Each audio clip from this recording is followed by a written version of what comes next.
Good afternoon. Getting right down to business here. Serious business here today. We're doing it live, doing more at 4 weekday afternoons, right after Guy Benson and just before the 790 KBC News Blitz with Randy Wang. Mottek on Money. We are live on the air.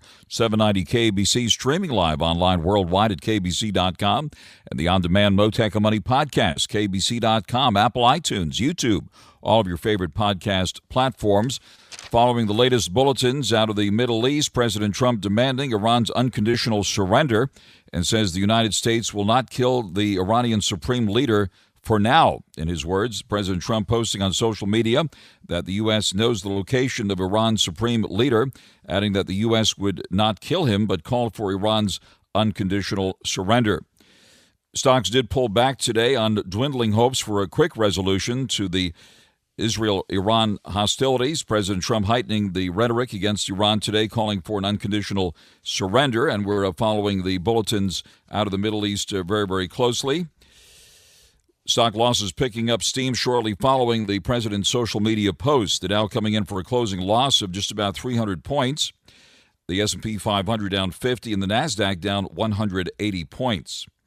Of course, the price of oil has been impacted by the latest news, and it's moving higher, above $75 a barrel in New York. New reports indicate the U.S. is contemplating military strikes against Iran, joining Israel, as President Trump met with his national security team at the White House, heightening concerns about the possibility of a full-scale regional conflict. The price of oil jumped more than 4% as investors took in the latest reports, with Brent crude in London settling above $67 a barrel and crude oil in New York moving above $75 a barrel. All of this happening as the trade policy debate continues, and the direction of U.S. interest rates will be in focus tomorrow when the Federal Reserve wraps up a two-day policy-setting meeting, and a decision on the interest rates and a statement on the economy and a full-blown news conference from the Fed Chairman Jerome Powell. Looks like we got a trade deal this week. President Trump and the British Prime Minister signed off on the U.S.-UK trade deal in May. So far, other deals have proven to be tougher. We also got the U.S. retail sales report, down 0.9% in May, more than economists had expected, as consumers pulled back recently.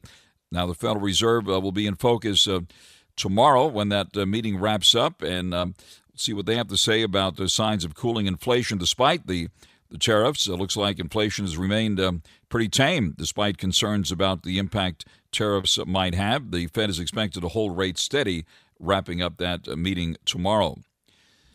We're following the developments in the Middle East very, very closely this afternoon, and we'll be speaking live later this hour with one of the most prominent Jewish leaders in the United States, and that is Richard Sandler, the Executive Vice President and Trustee of the Milk and Family Foundation, past Chairman of the Board of the Jewish Federation of Greater Los Angeles and Jewish Federations of North America, author of the book Witness to a Prosecution. He's scheduled to be live with us here later this hour.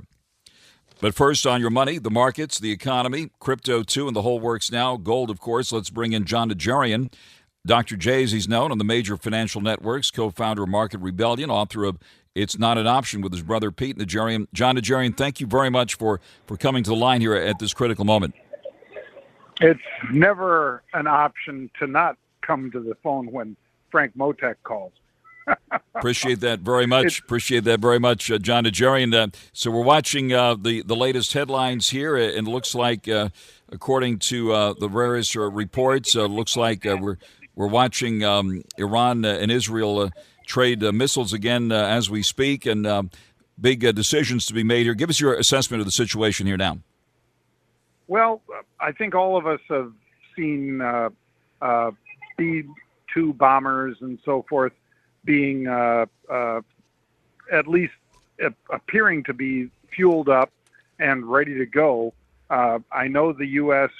Is not loath, but is reticent to actually join the conflict directly, other than shooting down missiles that might be aimed at and heading towards Israel. But it seems more and more likely that we're going to see some sort of sorties, those flights from St. Louis, Missouri, I guess roughly where our B-2 bomber fleet is, those so-called stealth bombers. they take a while to get there, and then they fly the rest of the night to get back home because they always come back to the same base from which they left. And more, it seems like we're about to see a little more damage done to the infrastructure, in particular the nuclear infrastructure in Iran. And I think that's why we've seen such a significant move in crude oil, moving up, as you said, over $75 per barrel. I think that's not I think it's not just a knee-jerk reaction. I think it's a steady climb based on the Straits of Hormuz and what might be happening in the next several days or even this evening, Frank. We are following these developments very closely on the air live with John NAJARIAN, and already the carrier Nimitz is going to be joining another carrier group in that region as well. So it looks like something big is about to happen. Iran making new threats. In the meantime, after President Trump demanded their unconditional surrender and not develop a nuclear bomb, and this, of course, has been a big issue for decades. As far as the financial markets are concerned, it's been a pretty tame reaction so far, even in the oil patch here. The Dow was down 300 today after rebounding yesterday. It was down on Friday, of course, when the news of the attacks, the first attacks, broke. What do you see ahead in the face of all of this for the markets? Well, as you know, we follow the volatility of both the S&P 500 and several other asset classes. And that volatility tends to move up, of course, on fear.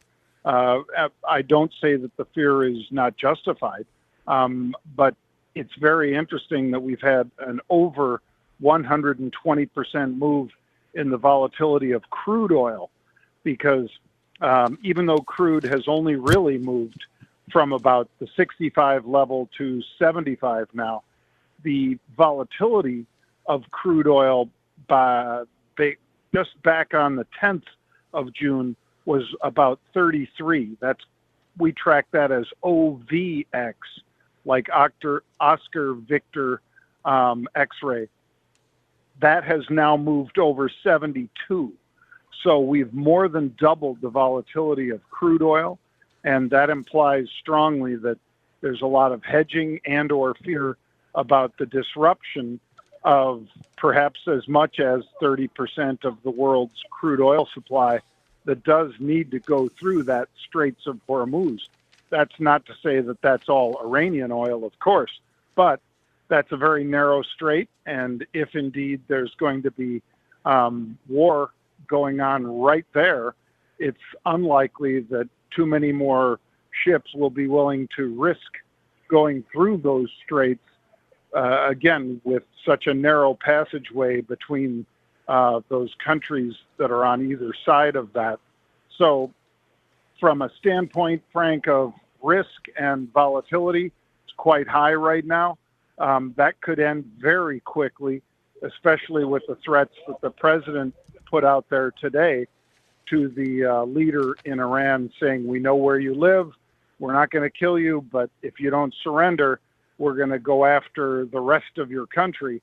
I think that's a pretty strong threat, in particular from Israel, but then, of course, backed up by the United States.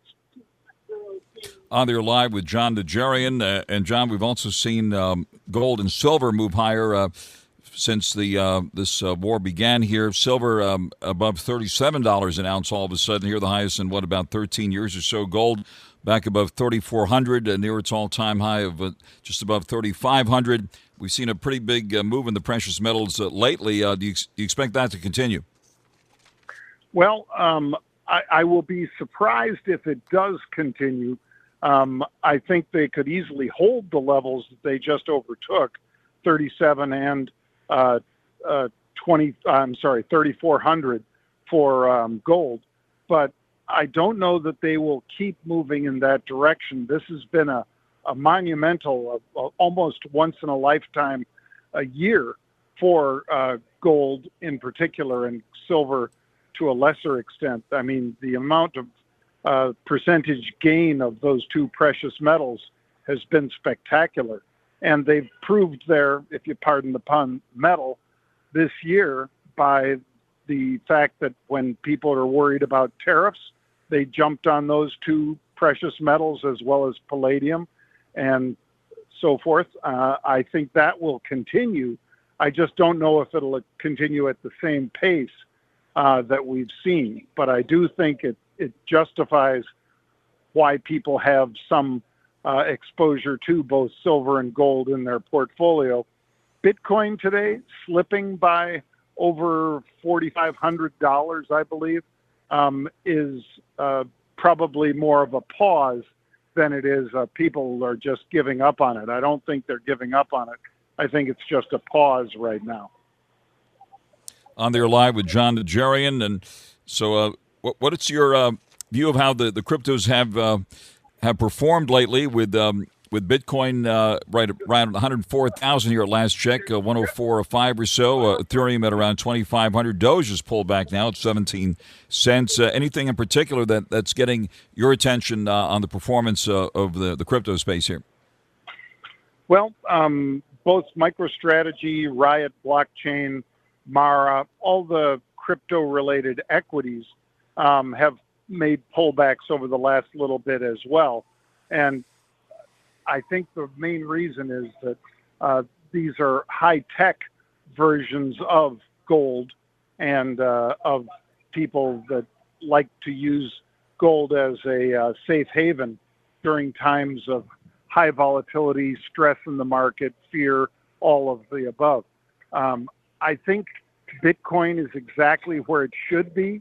I don't really think that it's likely to see 115, 120 in the short term. I think it keeps bouncing back and forth in the 95 to 105, 107 range. And that's Bitcoin I'm speaking of in US dollar terms. And I think when the world calms down a little, Bitcoin could get right back up on the same horse that it was riding. But when you had Bitcoin 2025 out there in Vegas with all of the hoopla and all of the folks that were really focused on just nothing but upside, there never is just a straight one-way move for any of these assets, whether it's Bitcoin, gold, the stock market, whatever. They do back and fill. And I think this is a time when, after this 4-year run that Bitcoin's had, now it needs to be a little more perhaps measured rather than just explosive. Do you have a price target on Bitcoin? I do. And for this year, we were looking at 155 to 170. That's 155,000 to 170,000. But the year's only halfway done. We're at 104. Could we see those numbers still? I think we could. But again, that's going to be somewhat dependent on all of the institutions that right now are probably hunkered down rather than committing to a new asset class, even if the asset class has been around since 2010 till now, the last 15 years, still makes it rather a new asset class compared to gold and silver. On there live with John NAJARIAN. And John, we're watching the latest headlines and watching possible U.S. military moves against Iran. Anything else that is getting your attention here? The defense names have been up and down since this all started here with Israel launching the attacks to destroy Iran's nuclear program and Iran responding with missiles, and the back and forth continues here as we speak. What about the defense names here? Anything in particular that's getting your attention now? Well, defense names are always, a good proxy for months into the future for war games that are being played out in real time right now. But I think the perhaps cybersecurity and electronic warfare are some of the areas where people need to perhaps focus in the shorter term. Longer term, I'm sure Lockheed Martin, LMT, as well as Raytheon and Boeing and so forth, they're all going to get a lot of focus over the next several weeks and months. But I think a lot of the cybersecurity firms are the ones that people will be looking at in the short term to make sure that the assets that are held electronically are going to be as safe as those that are held in bunkers. On the air live with John NAJARIAN. Of course, you wrote the book, It's Not an Option, with your brother Pete. Please say hi for us. And anything that we need to know as far as actions are concerned? Well, your point about that the markets were dealing with this, and you were right, of course. Markets have been dealing with the response on Friday, which was, of course, a sell-off, followed up by a rebound yesterday, and then a sell-off again today. It will depend on what we see the rest of the evening coming from Iran and Israel. And Israel is, of course, 1,500 kilometers from Iran, and that the fact that they pretty much own the airspace at this point means that whether it's Israel or one of the other folks that are giving them some help at this point, this could be one of the nights. I would think we're probably within 24 to 48 hours of seeing pretty much a break in the war games that we're seeing there, because if they don't have planes that can fly right now, that's Iran. I think this is going to be pretty much game over pretty quick. On the air live with John NAJARIAN, and we got the Fed meeting wrapping up tomorrow. Any surprises expected there? And it is to be noted, inflation remains tame despite all this nervousness about tariffs. And I see also from the Treasury Department, looks like real wages for hourly workers up nearly 2% in the first 5 months of the administration. As you noted in your X posting today, the strongest growth in 60 years. Yeah. Strongest growth. The hourly wages going up is a good thing. Inflation coming down, that's a good thing. The war is not a good thing. But like I say, I'm one of those folks who certainly have a lot of love for the Iranian people, but not the leaders. And hopefully they can get them taken out. Whether the fact that their families have been leaving for days already is a good sign that perhaps those that stayed behind, if indeed they fully stayed behind rather than leaving in some sort of disguises on those private planes that have been leaving in pretty much mass exodus. I think the Iranian people are welcoming the idea that these leaders that have really not taken care of those people are going to be in the history books rather than leading that country going forward. I see you brought out a cigar on your posting today with the Rebel's Edge podcast that you have, and any specific places where you are putting money now and or taking it off the table, and any other reason to get a cigar out? Well, I think right now in the short term, obviously this is a negative for growth.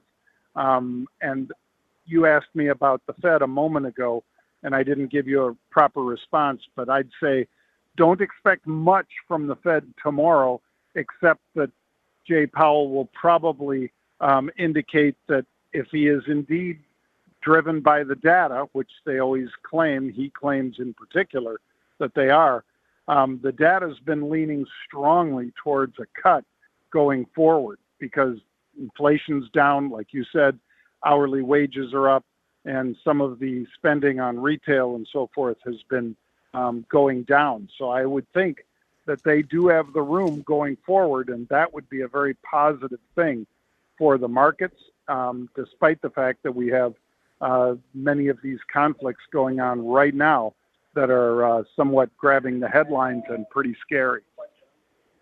Certainly. Well, we'll continue to monitor all of that and keep an open line to you, John. Thank you very much for coming to the line this afternoon. That is the one and only John NAJARIAN. Dr. J, as he's known on the major financial networks, co-founder of Market Rebellion, author of It's Not an Option. He's also big on X at John NAJARIAN. John, thank you very much for joining us live here this afternoon.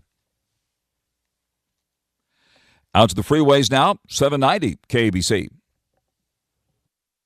Mottek on Money continues here at 790 KBC. A pullback for the stock market today on the latest developments in the Middle East. The Dow coming in for a closing loss of just about 300 points at 42,216. The S&P 500 down 50 at 5,983. And the NASDAQ down 180 at 19,521.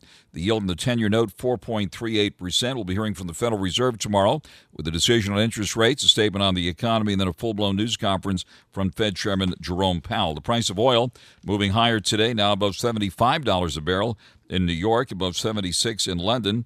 Gold also higher right now at $34.08 and change. Silver has popped above $37 an ounce. Checking Bitcoin now, looking to be about 104,400. Ethereum just above 2,500. Doge at 17 cents. And now the latest news on 790 KBC. Former U.S. Navy SEAL Sean Ryan captures real stories about sacrifice and strength. We go into this hooch searching for Christ knows what. Regardless if anybody else does it, will you do it? There's a lot of things that are hurtful and disturbing. Can't get anybody to talk about it. Uncovering truth with the heroes who live to tell it. There's a saying, there's no atheist in a foxhole. That was the hardest part for you coming home. What? How'd you get through it? I worked hard. The Sean Ryan Show. You ready? Let's do it. All right, let's go. Follow and listen on your favorite platform. Mottek on Money continues, 790 KBC, watching the latest developments in the Middle East very closely. Repeating our top story, President Trump demanding Iran's unconditional surrender and says the U.S. will not kill Iran's supreme leader for now. The president posted on social media today that the U.S. knows the location of Iran's supreme leader. He added the U.S. would not kill him, but called for Iran's unconditional surrender. Meanwhile, aerial attacks between Israel and Iran continued today, marking a fifth day of strikes following Israel's Friday attack aimed at destroying Iran's nuclear program and preventing Iran from developing a nuclear bomb. The operation hit at the heart of Iran's nuclear program, so far striking key facilities and killing several nuclear scientists as well as high-ranking military officers. Meanwhile, the U.S. carrier group Nimitz strike group reported to be moving into the Persian Gulf region from the South China Sea was previously set to replace the USS Carl Vinson carrier strike group, which has been deployed for several months but is now heading to the Middle East ahead of schedule, and now the two carrier groups will be in the Middle East at the same time. Latest reports indicate Israel has aerial superiority over Tehran, and the Iranian intelligence leader has been killed. Joining us live now is Richard Sandler, Executive Vice President and Trustee of the Milken Family Foundation, past Chairman of the Board of the Jewish Federation of Greater Los Angeles and Jewish Federations of North America, author of the book Witness to a Prosecution. Richard Sandler, thank you very much for coming to the line here this afternoon. Hey, Frank, how are you? Very good, and so grateful that you were able to come to the line this afternoon following the Milken Global Conference where we had the chance to discuss this and these matters, and now it has happened. Israel has taken action to wipe out Iran's nuclear program. Give us your reaction, first of all, to this big news. Well, reaction over the last week is obviously mixed. Mixed from the point of view of concern about the people that have died and about the missile intake that is going on in Israel. On the other hand, very encouraged by the fact of the intelligence and the performance of the Israeli Defense Forces, especially the Air Force and the Mossad and the intelligence it's done, and what is accomplished when you have an existential threat to your country and you feel that it's going to get to a point where that threatener is going to, if there's such a word, is going to have nuclear capability any day now. Obviously, a decision has to be made to protect your people and to protect your country, and in this case, I think to protect the Western world. So from that way, I'm encouraged to see the strides that Israel's made and what they've accomplished, and I feel a certain amount of pride in that. But obviously, it's concern when people's lives are on the line. You're live with Richard Sandler, and certainly all of this as the Hamas war continues as well. And after the Hamas terror attack on Israel back on October 7th, 2023. And you may recall it was pretty much the very next day that the front page of the Wall Street Journal laid out Iran's involvement in that attack. And certainly this is something that we need to be reminded of, right?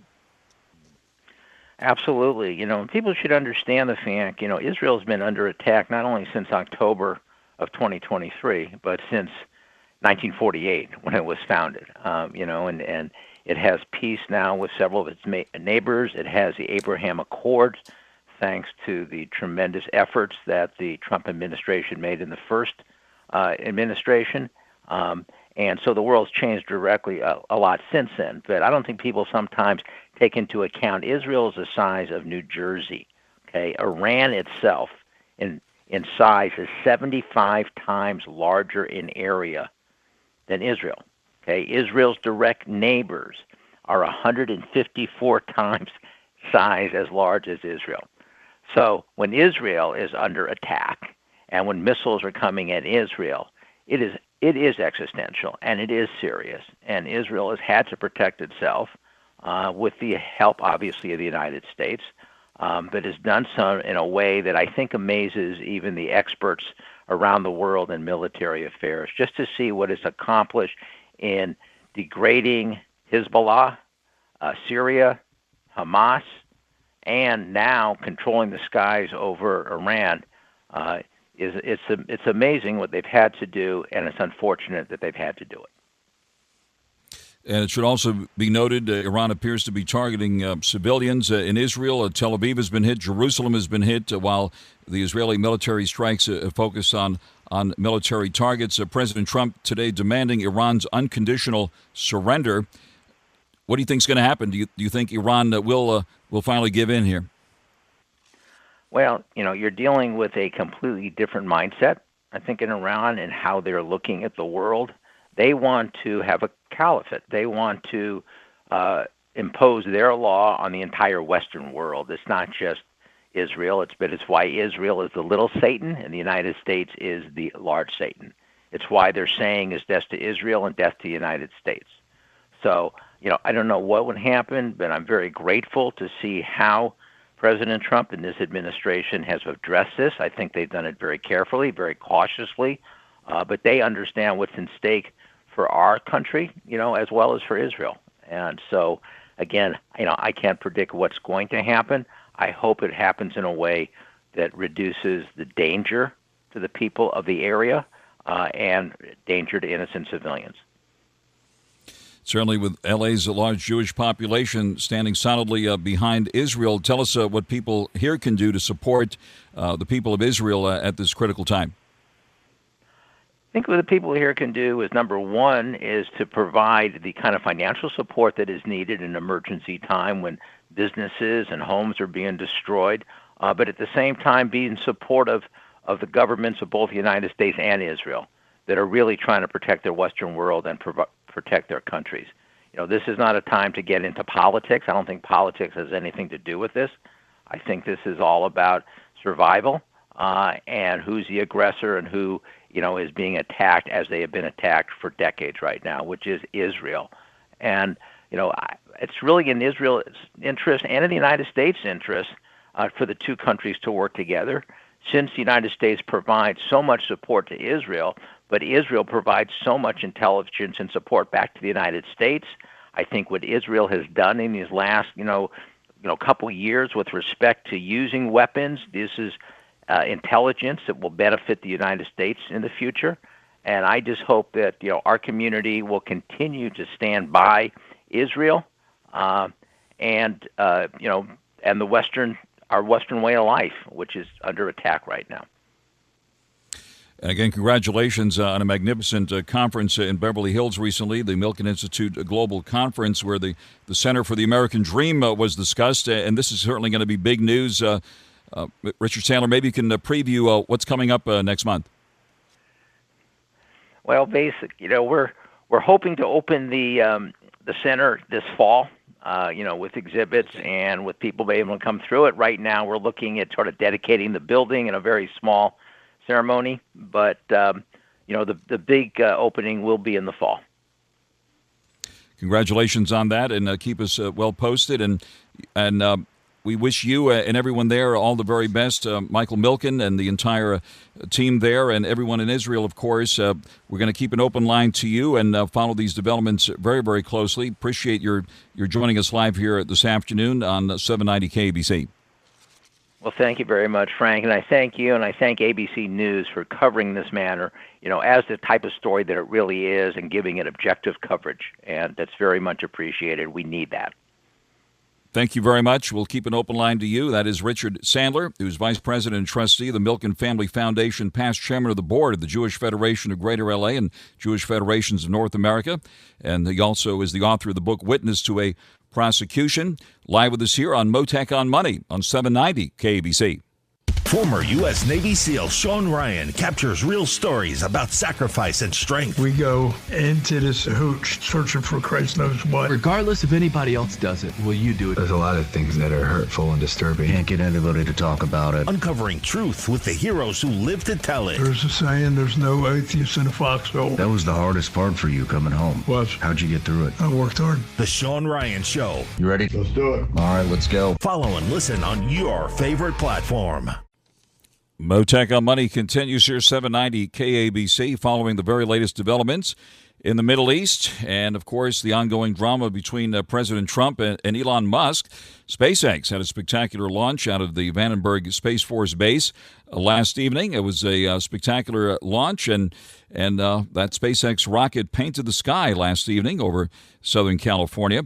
Joining us live now, following all these developments closely from a media standpoint, is media expert Michael Levine, who's joining us live here now. Michael, thank you very much for taking the call here this afternoon. Good afternoon, Frank, and thank you again, as always, for sharing your very valuable audience with me.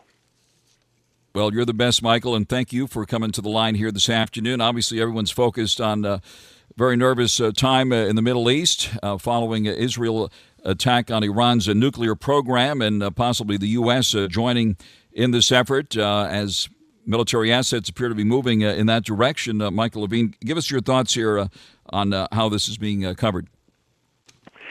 Well, I must say there was a small but brilliant move by President Trump yesterday, I think it was yesterday, in which he sent out on a social media platform to evacuate Tehran. Now, Tehran is a city in Iran of about 9 million people. So it's more populated than New York City. And he indicated that he thought all the people in Tehran should evacuate. And of course, this crowded and clogged the streets for miles and miles and miles, put the whole city on edge, and it is a very, very smart tactic because in the middle of being bombed, the country has its capital city in utter and complete chaos. So I thought it was a very clever move on the president's part. I don't know if he meant it to be, but I think it was rather brilliant in terms of setting his opponents up for utter chaos, because Tehran is in chaos as we speak. Certainly, and now he's demanding Iran's unconditional surrender, and looks like it's a pretty serious moves on the chessboard here, wouldn't you say? Oh yeah, oh yes, and also he issued a statement on his social media platform that to the supreme leader of Iran, we know where you are, and we are not going to kill you for now. You're safe for now. Now, that is not a very cheery way to think about your evening sleep pattern. So, again, I think he's got his opponents really on off center, and but it's very serious. This is terribly, terribly serious. Israel has done a outstanding job thus far, and they have deeply degraded, whatever happens, they have deeply degraded Iran's nuclear capacity, which is a good thing for the entire world, not just for America or for Israel. It's a great thing for the whole world. Absolutely, and certainly the way diplomacy has evolved. You've been doing this for a long time, and now social media diplomacy with all of these things that you just mentioned, all on social media, and diplomacy has been completely reinvented. It's right. I mean, if you think about the fact that the President of the United States can take a handheld device like a phone issue a statement that's 6 sentences long and throw the whole Middle East and part of the world into upheaval, it's rather remarkable. Instantly, in seconds, not in days or weeks. It's rather remarkable how the world has changed in that regard. Right, it's completely changing diplomacy, and certainly, Michael Levine, it's been a while since we've chatted behind live microphones, and certainly the dust up between President Trump and Elon Musk, who continues, of course, to be the wealthiest man in the world, and launched that great rocket last night, which we saw here in Southern California. What are your impressions about what's happening? I could see the stream in the air in Manhattan Beach, California, very, very clearly. It's remarkable. So the whole thing, in my mind, Elon Musk, Donald Trump, it really brings to light what I think to be the very interesting topic of the difference between someone who is smart and someone who is wise, the difference between brilliance and wisdom. It's a great difference. There's this wonderful saying, Frank, that smart people know that a tomato is a fruit, and wise people know not to put it in a fruit salad. There's no question that Elon Musk is a brilliant person, maybe among the most brilliant who've ever lived. But his wisdom has been lacking in his behavior. So there is an interesting illustration in the difference between brilliance and wisdom. Michael, very well said. Thank you again very much for taking the call here, and we will be in touch on all of this as things continue to develop. Michael, thank you. Thank you for your very, service very much to our community. You do an outstanding job, Frank. God bless you, Michael. Thank you very much. That is Michael Levine, media expert extraordinaire, a longtime PR guru, and author of numerous books, by the way. Michael Levine live with us here on Mottek on Money on 790 KBC. Continuing to follow the latest headlines out of the Middle East. Stay tuned, of course, to 790 KBC. The price of oil spiking today. Gold above 3,400. Silver now above 37 an ounce. The Dow slipping 300. The S&P 500 down 50. NASDAQ down 180. We'll be back again tomorrow afternoon at 4 here on Mottek on Money on 790 KBC. Bravo TV star Lala Kent holds nothing back. I think the boundaries are getting a little unboundaried, but that's fine. From relationships, it's grabbing coffee with your friends. That is right up my alley. Right? To business and beyond. Where there's history, true friendships, but it's fine. I've also been a rat. I'm obsessed with her. I hate her. Literally the exact same feeling. If you really want to party, you have to have the perfect combination. Give them Lala. Follow and listen on your favorite platform.